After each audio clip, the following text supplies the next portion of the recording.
Welcome home to USA Global TV and Radio. Ours is a place where dreams take flight, voices are heard, and stories are shared. This is where cultures meet, connections are formed, and ideas are transformed into action. This is your destination for authentic storytelling, diverse perspectives, and meaningful conversations. We're where global stories unite and bridges are built beyond all borders.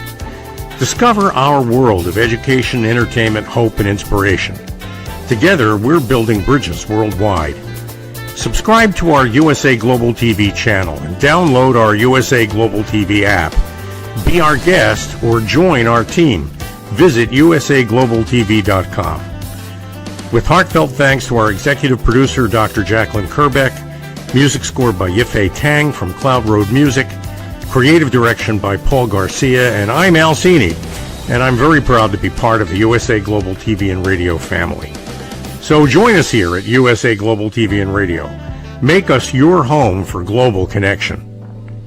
All rights reserved. This video and its contents are the exclusive property of USA Global TV and Radio. Unauthorized use, duplication, or redistribution in any form is strictly prohibited. Thank you for being a part of our global community. Let's inspire together.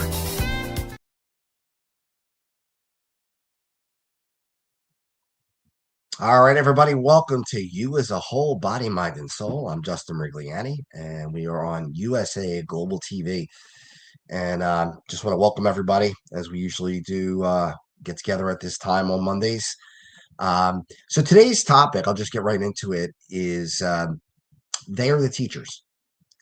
And what I'm talking about is, when I say they, the students that I've been teaching over the last several months. I started in September as a substitute teacher, and I've been in corporate America for a very long time, 25 years, more than that, actually. I'm sorry, closer to almost 30 years.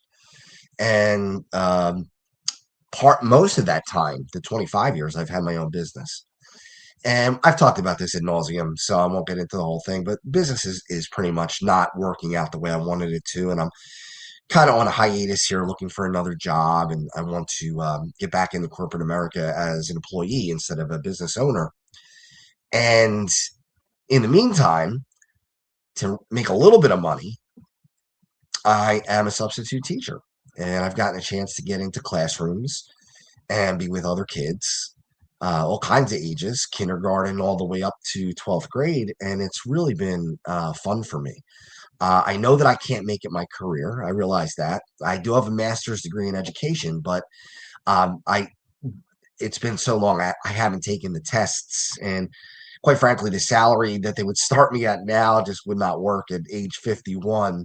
You know, if I was in my 20s, it'd be a different story, but considerably older than that. But while I'm doing it, I am enjoying it, and I will miss it. I really will miss it, and especially the special needs students. That has been one of the most rewarding parts of doing this. All of the grades are fun. I mean, I really enjoy them.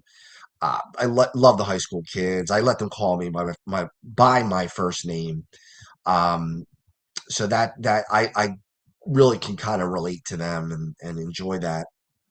But the special needs kids are really fun to work with, because even the ones that are nonverbal, you could tell that they're appreciative. They are just really good kids. And I've met some of the parents, and that also is something that it's really neat to see, because you wonder how parents feel when they have a child who is special needs. What goes through their mind? What do they worry about? What are the things that concern them the most? And I remember on the Halloween party, I was in the special ed class at Concord Elementary, where, quite frankly, is the place I'm most comfortable, because I know the kids now. I've gotten to know them really well, and it's been a lot of fun. But on the Halloween party, we had a parade, and we were going around, and I saw some of the parents, and I had some of the kids with me in the parade, and I shook hands with a lot of the parents, and we were talking just very quickly, not long conversations, but we got a chance to I got a chance to see how they interact with their kids, and the kids are so lovable. They are so quick to give their parents a hug. They're so excited when they see their parents, and that's really cool to watch. But the other thing is they're really excited to see you if you're a teacher or you're a paraprofessional, where even if they see you every day, they're just excited. They're really, really happy that you're there. And um, when I walk into the school, especially the kids who know me, they'll give me a big hug, and that's pretty cool. You don't get that a whole lot in corporate America, but you do get that a lot when you're in the school and you're with kids like that. And that is rewarding. That really is. And it's amazing how dedicated the teachers are and how dedicated the professionals are. It's not an easy job, that's for sure. It really is difficult because it depends on the child, but there'll be children who get a little aggressive. That happens. I got punched in the eye probably a few months ago, probably October, and it was okay. Well, I didn't like it, but of course it's not a big deal. It was just a 5-year-old kid, but um, you know, I I've learned that you can talk to these kids even if they're nonverbal, just like you would talk to anybody else. I don't baby them. I tell them, great job, and you're really working hard. Things that every kid needs to hear, not just kids with special needs.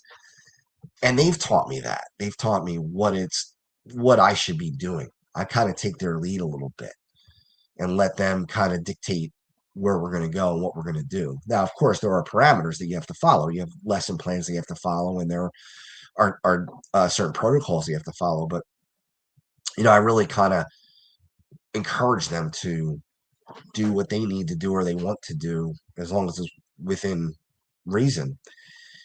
They recognize you right away. They are amazing at memory, and a lot of them are, again, nonverbal but amazing at memory, where they remember minute details. And we all know that happens, especially with autism.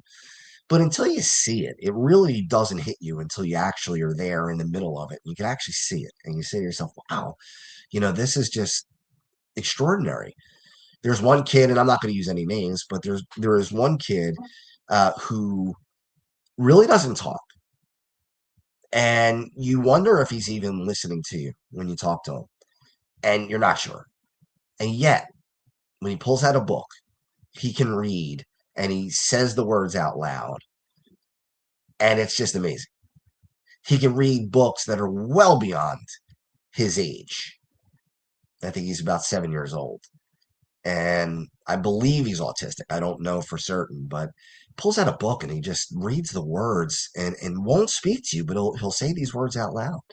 And I'll say to him, how do you know these words? How do you do this? And he never answers. But on some level, I think he knows that, I'm impressed by what he can do and what he's able to accomplish, even though he has difficulties. And it teaches me that even when I have difficulties, which I do, I'm technically a disabled American, being an ostomy patient. I have struggled my whole life with anxiety, depression, and OCD, which I've been phenomenal over the last several months. Going into 2026, I haven't felt better. I haven't felt this good in a very long time, probably almost back to college. Really excited about what's in front of me. But I look at these kids and I think to myself, boy, I was down in the dumps last year and I was not living my life to the fullest. And despite what these kids have to fight through, they do live their life to the fullest, or their lives to the fullest. All these kids, regardless of whether they're verbal, nonverbal, whether they have um, unable to use the bathroom on their own, whether they're wearing diapers. You put on a video for them to dance, and they dance right on the carpet, and they watch the video, and they get really excited, and you can see their faces light up. They get really, really excited, and that's neat to see. That's pretty cool, and it's something that I'm going to miss certainly when I'm back in corporate America, where I won't see that kind of enthusiasm. It's inevitable that as you get older, You start to lose that childlike feeling, that childlike enthusiasm that we all had when we were kids. In fact, my kids tell me as they're getting older, they wish they could go back. It's amazing. We spend our entire childhood wanting to get older, and we spend our entire adult life wishing we were younger, right? We always think to ourselves, man, I wish I was younger. I wish, I'm 51. I wish I was 30 again. I wish I was whatever, 10 again, just to be able to live those exciting moments. And my kids are getting up, now not old, but 19 and 14. And they look back and they say, wow, life was a little bit easier, a lot easier when I was only 8 or 9 or 10. It's the truth. Holidays aren't as exciting as they were before. No, they're not. Not when you become an adult. It's magic when you're a kid. And the one thing about these kids who have special needs, the sad part is they're not going to grow up to be able to do certain things. They're going to be limited in what they're able to do. That's just the way it is. And that's sad. And I'm sure it's difficult for the parents to understand, to know that. Not they understand it, but to know that and accept it had to be difficult, especially right off the bat. But here's the thing. They will not grow out of that excitement. They will not grow out of that believing in magic. They will not grow out of that childhood enthusiasm. And there's something to be said for that. There's something that you really look at and say, man, that's with all the limitations that they might have, and there are many. That's something that they don't even realize that is really great. Is the fact that they'll always have that feeling of every day being an exciting day, and they wake up, and I'm not saying that they're always happy. There's sometimes that they're crying, or they want their mother or their father or whatever it might be, or they don't want to do a certain thing and they get very agitated and start throwing things around or yelling and screaming, or in my case, getting punched in the face. But at the same time, minutes later, they could be working on a puzzle and just enjoying it and playing with cars or blocks or whatever it is. They just have this innate ability to get the most out of the moment that they're in. And it's something that I think we lose as we get older. I know that I've lost it in the past. I feel like I have it back now. Certainly not to the level that a child would have it, but more than I ever have in my adult life. And that's exciting. That's exciting. The firsts are always the greatest ones, right? Your first love, that's the greatest one. Your first child is the most exciting because that makes you a parent for the first time. When you have multiple children, you love them the same. It's not that it's different, that the love is different, but the moment is different because it's not the first time. You're already a parent, so you're just becoming a parent to a second person. So the firsts, are always the ones that you look forward to. And in some ways, these kids have a lot of firsts. Every day is another first. They learn something new. They do something new. They're just excited, and that is something that really we should all take away from that. Now, my brother has been working with kids with special needs for a really long time. He's a principal of a school in California, and his kids range in age from probably 5 or 6 years old up to, I believe, 21 or 22 is when they're no longer in the school. So he teaches these young people how to interact with other people, how to potentially get a job, potentially, if they're able to work on or live on their own and be able to be self-sufficient where they don't need constant care, or maybe they can be self-sufficient for a few hours a day and not need somebody to do everything for them.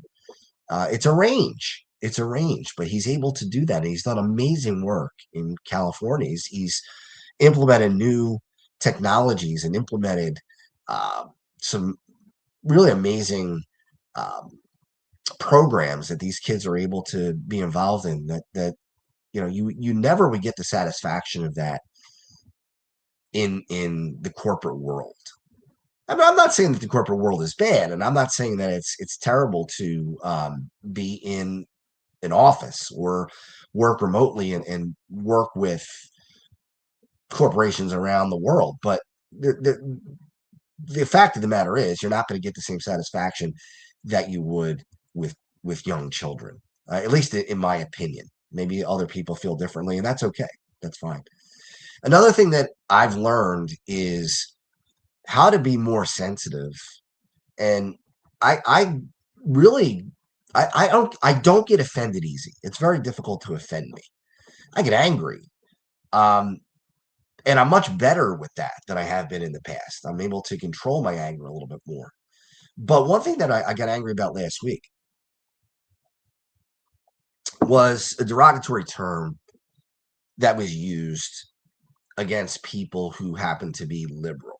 And I'm not saying that I'm liberal or conservative. I'm not going in that direction. But whether you are liberal or conservative, um, using certain terminology can really be offensive, especially to parents. And it was directed towards liberals.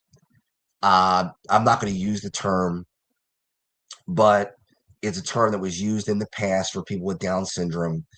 Now they're using lib and that part of that word. So I really want to stay away from using it. But I told people, look, if you want to use that, use a derogatory term, and you want to call people names, that's your prerogative. It's ridiculous, but it's what you do. If that do you right, if that's what you want to do.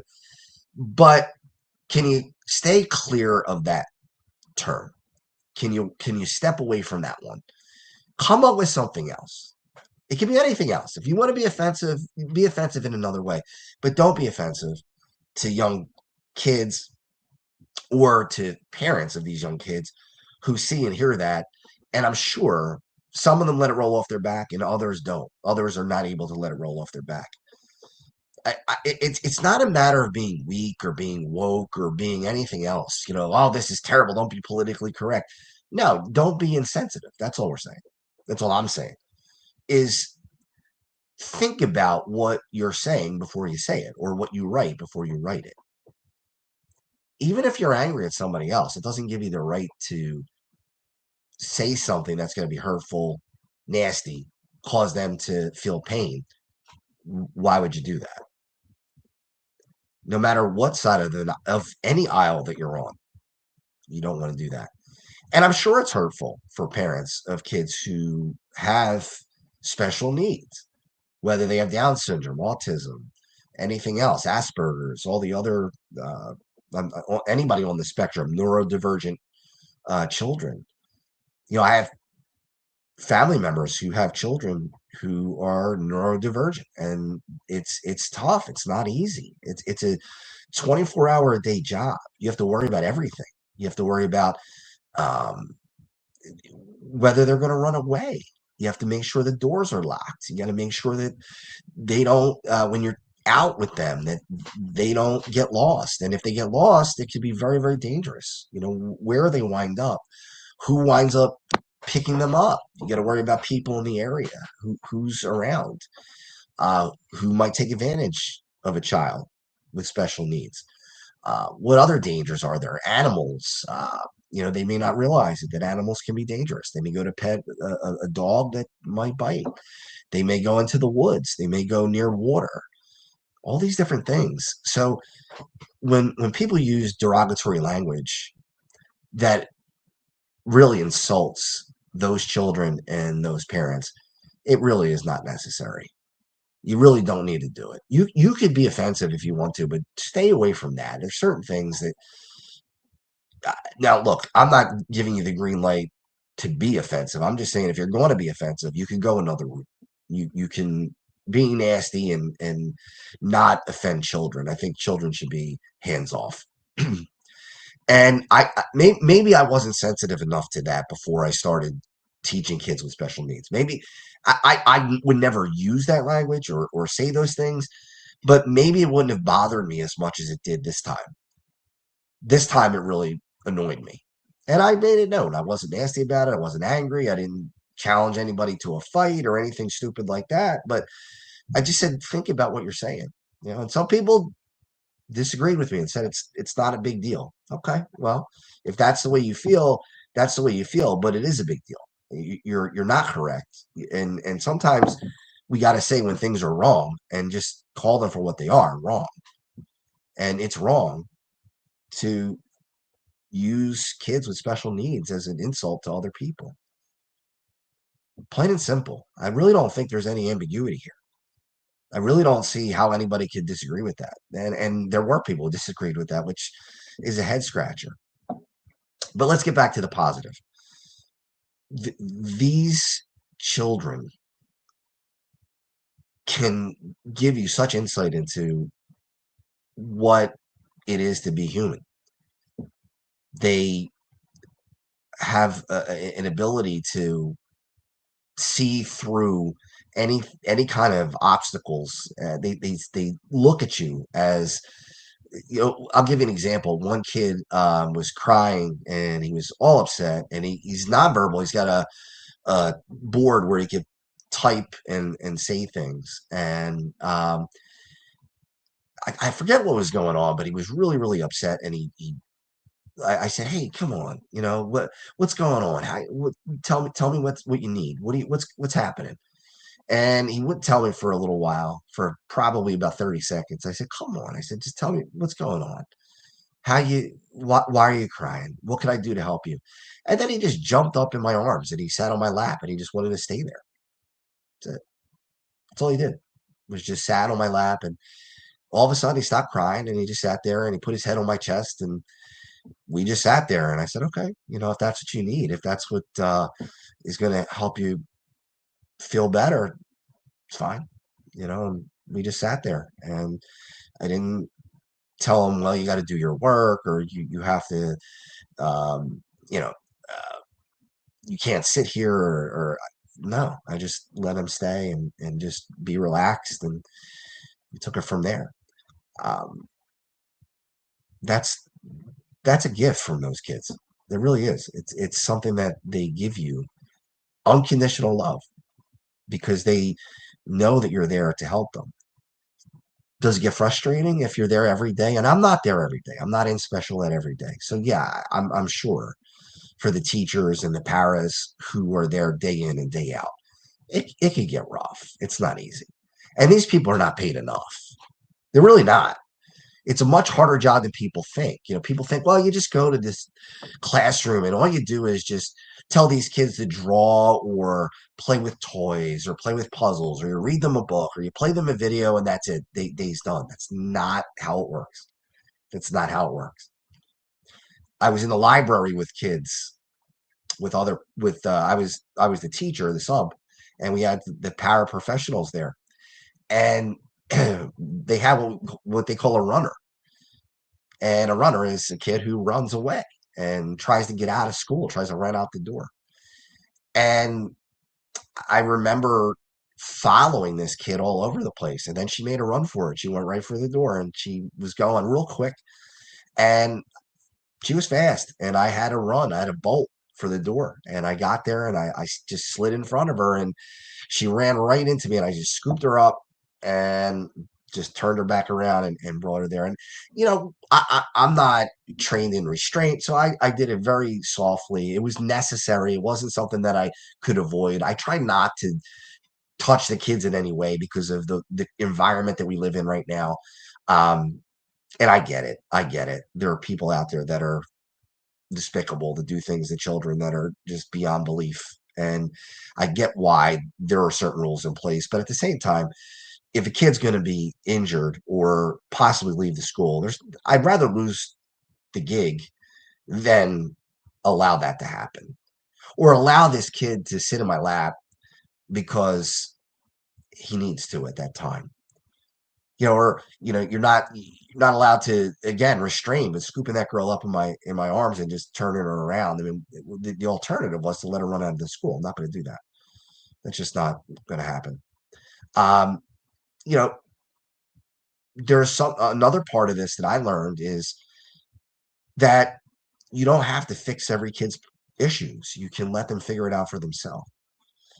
I For most people, not just people with special needs, but for most people, want to jump in and help. That's just my nature. That I want to, if I see somebody struggling, I want to jump in and help. I don't know how that happened. I don't know why that happened. And maybe it was an insecurity. I talk to my therapist about this sometimes. Maybe it's an insecurity that I have, that I feel like I need to be needed. I don't know. I don't know. And I'm working on that. I'm trying to figure it out. But in any case, I've learned how to back off a little bit, where if these children are struggling, I don't look at them as special needs kids. I look at them as just a human being who's struggling and let them try to take care of it themselves. So if they're putting a puzzle piece in wrong and they're putting it in the wrong spot, my instinct is to jump up and put it in the right spot and say, here, it goes here. And I have to kind of cut that back and say to myself, listen, it let them figure it out. Because I'm not doing them any favors by doing it for them. It is necessary for them to become self-reliant as much as possible. And in order to do that, they have to be allowed to do that, allowed to make mistakes, be allowed to struggle. Not everything has got to be fixed right away. And I've written a book, and it's just with life circumstances not being able to get it out. But I wrote a book about my own struggles with mental illness and also with ulcerative colitis, being chronically ill, and then having the ostomy surgery. And life circumstances have not allowed me to get that book out, but it's all edited and ready to go. And I just have to take photos for it and that type of thing.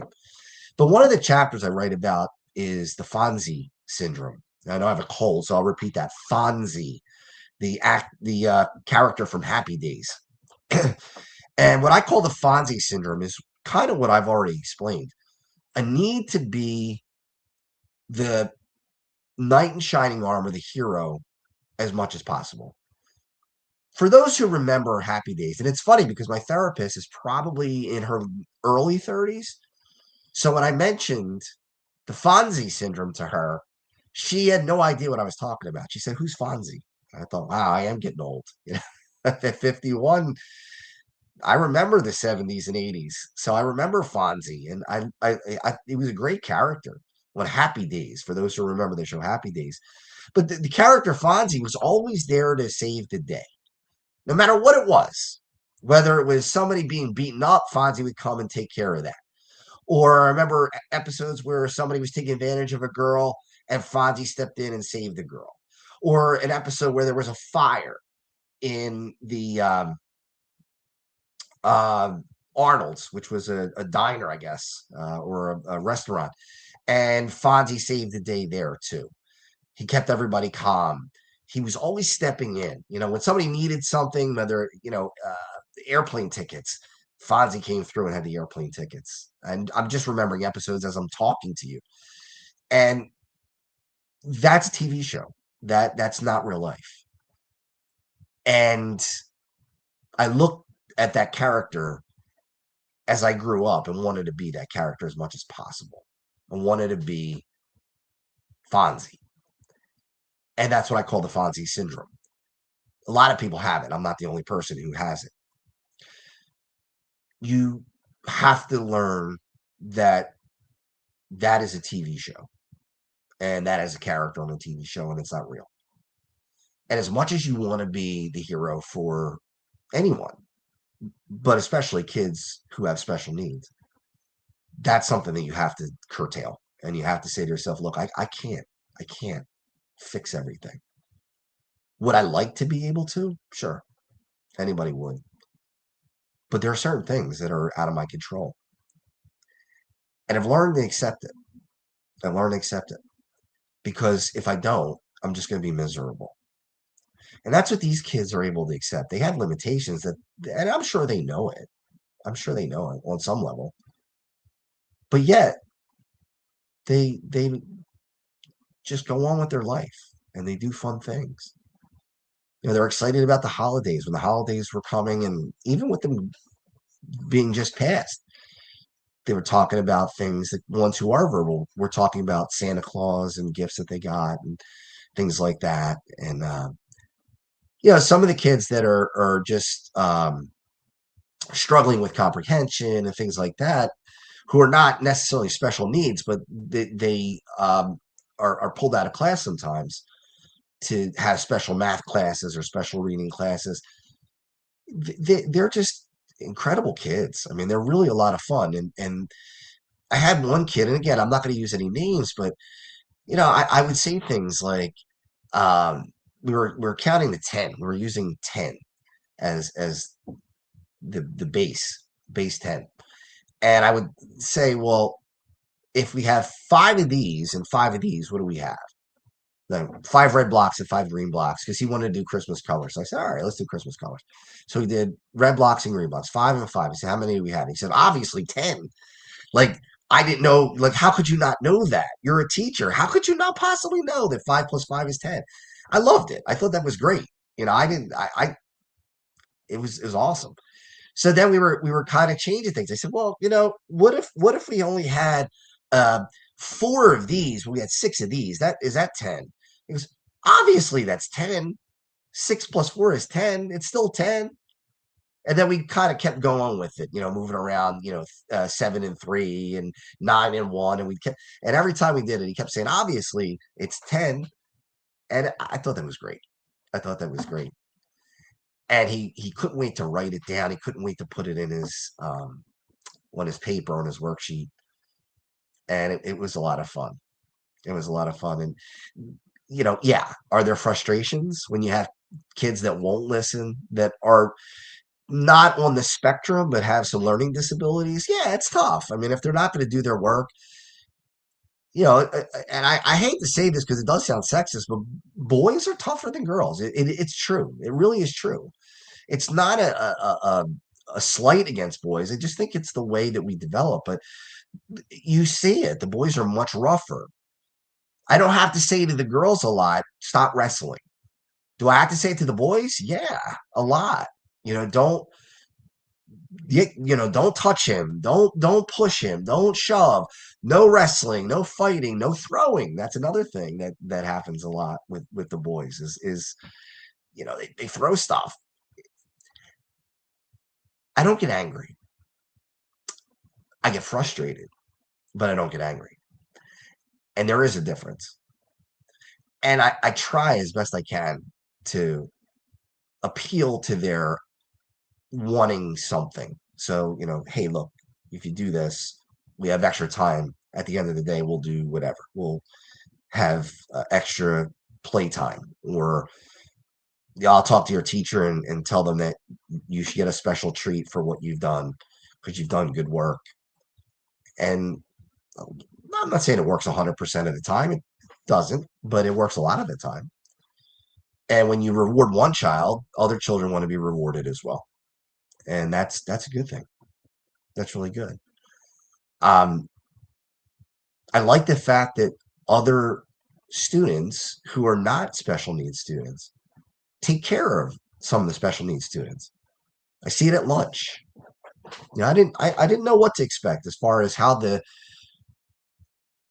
kids who are not special needs, kids who are not on the spectrum, how they would respond to kids who are, especially kids who are nonverbal.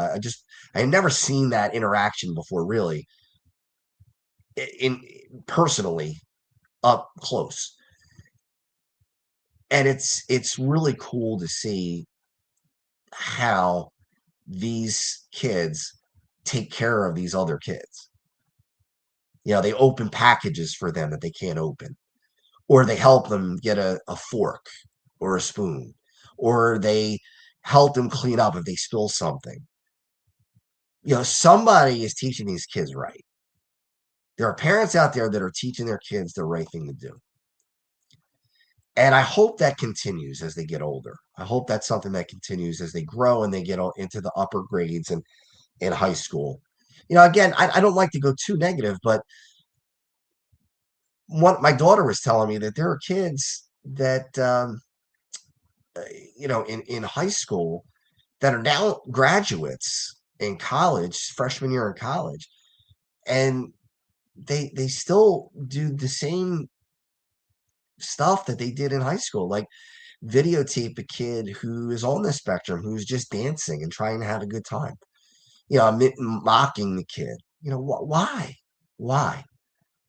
And then you see a young kid, fourth grade, third grade, whatever, and they see a kid who is on the spectrum and they want to take their instinct is to take care of them. Their instinct is, I want to help this kid. I want to be there and do what I can. I'm not going to make fun of them.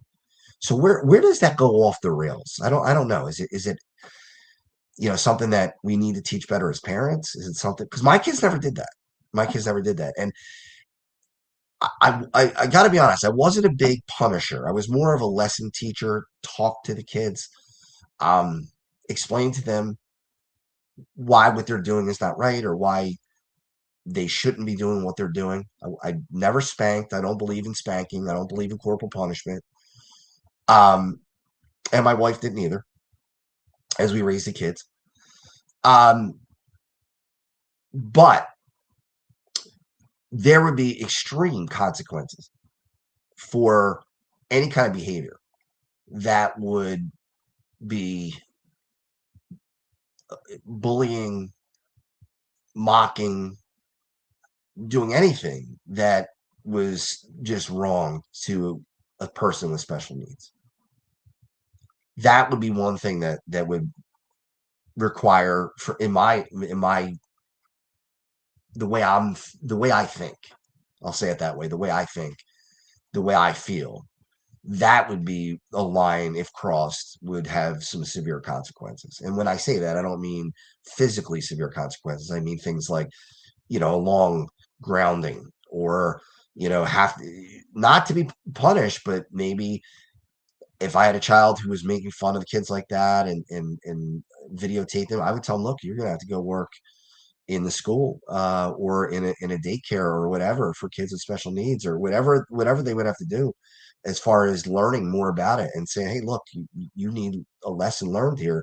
You're going to get up every Saturday now at 6 o'clock in the morning and you're going to go help in a place where special needs children are or even adults. And I, that's one thing that just has always driven me crazy. But now, especially after learning more about these kids, they've given me a better insight into how they should be treated, and there is no excuse for using them as a way to crack jokes or a way to try to become more popular, and that's really what it is in high school. As we're ending up the show, I remember probably a couple years ago there was a kid who uh, had another kid eat food off the floor, a special needs kid, and he laughed and he was joking around with the other kids about that. And he might have been on the soccer team or whatever team, baseball team, whatever. I gotta be honest with you, if I was the coach of the team, he'd be off the team. That would be it. That would be the end of his season. Say, come back next year, and if you're more mature next year, you could play. But this year, I don't want you on the team. Sounds harsh, but I think that's what is needed. I don't think that these things can be overlooked or a slap on the wrist. I think they have to be dealt with in the right way. And the right way is taking something away from them and not allowing them to do that again. And look, if you're gonna do that again next year, I'm going to do the same thing. I'm going to kick you off the team. You're not going to be a part of it. We got to teach kids that they have room to make mistakes, but there are certain mistakes that should never be made. Drinking and driving, that's not something that you have to do on your own to learn that it's bad. We all know that it's bad. We all know that it's wrong. Making fun of special needs children, we all know it's wrong. You don't need to do it to find out, oh, you know what, that was a mistake. That's not the case. So I'm excited for the future because I think that a lot of these young kids right now are learning that people on the spectrum, kids on the spectrum, are normal kids. They just happen to have a disability. That's all. So they're learning how to integrate themselves with those kids. And maybe, just maybe, when they get into high school, they're not going to be the ones making fun. They'll be the ones that'll help them carry their books. They'll be the ones that help them find the bus. They'll be the ones that help them open their locker. That's what I'm hoping for. And I think that's going to happen. So if you're a parent out there, teach your kids. That's the right way to do it. All right. I want to thank everybody for watching today. We're going to be back next week with another topic. Don't have it yet, but we'll come up with one. And I want to thank Megan for her hard work behind the scenes producing. So everybody have a great week. I'll see you next week right back here. What if one simple skill could change the way you connect with the world? What if listening could open doors to deeper relationships, stronger businesses, and a better you? Dr. Jacqueline Kerbeck, the Listening Mentor, brings you USA Global TV and Radio, a space where voices are heard, ideas are shared, and global communities thrive. Through the elevated listeners' courses and books, you'll master the power of listening, set boundaries with confidence, and transform conversations into opportunities. Join us. Listen, learn, elevate. Whether you're a leader, a coach, a business owner, or someone seeking stronger connections, your journey starts today. Subscribe, learn, and transform today. Ever dreamed of hosting your own TV show, sharing your story with a global audience? Now's your chance to shine. At USA Global TV and Radio, we make it easy for you to create, host, and broadcast your very own TV show. Whether you're a storyteller, entrepreneur, or industry expert, we help you bring your vision to life.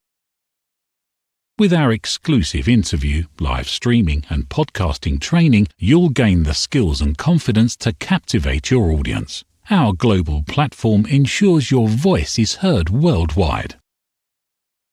Join our community of creators who are already making an impact, one show at a time. Step into the spotlight. Host your own TV show on USA Global TV and Radio. Book your discovery call today at usaglobaltv.com. Copyright 2025 USA Global TV and Radio. All rights reserved. Terms and conditions apply. To learn more, visit usaglobaltv.com. Thank you, viewers and listeners of USA Global TV and Radio, for joining us today. We're honored to have your time and attention as part of our global community. At USA Global TV and Radio, we believe in the power of authentic conversations, meaningful connections, and creating a world of possibilities together. Want to be part of something bigger?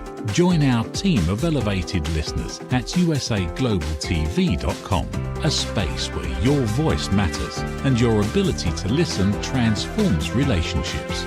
Stay connected with us across all our platforms for thought-provoking discussions, expert insights, and empowering stories. Subscribe to our channels at youtube.com/c/USA-Global-TV. Follow us on social media and explore the endless opportunities we're creating for growth, learning, and inspiration. Together, we're not just broadcasting. We're building bridges and changing lives, one conversation at a time. For inquiries, contact us at info@usaglobaltv.com. Music by Johnny Dies. Produced by Executive Producer and Director Dr. Jacqueline Kerbeck. Voiceover by Mike Porter. Creative Direction by Paul Garcia. All rights reserved. Copyright 2025. Visit usaglobaltv.com to view our full terms and conditions.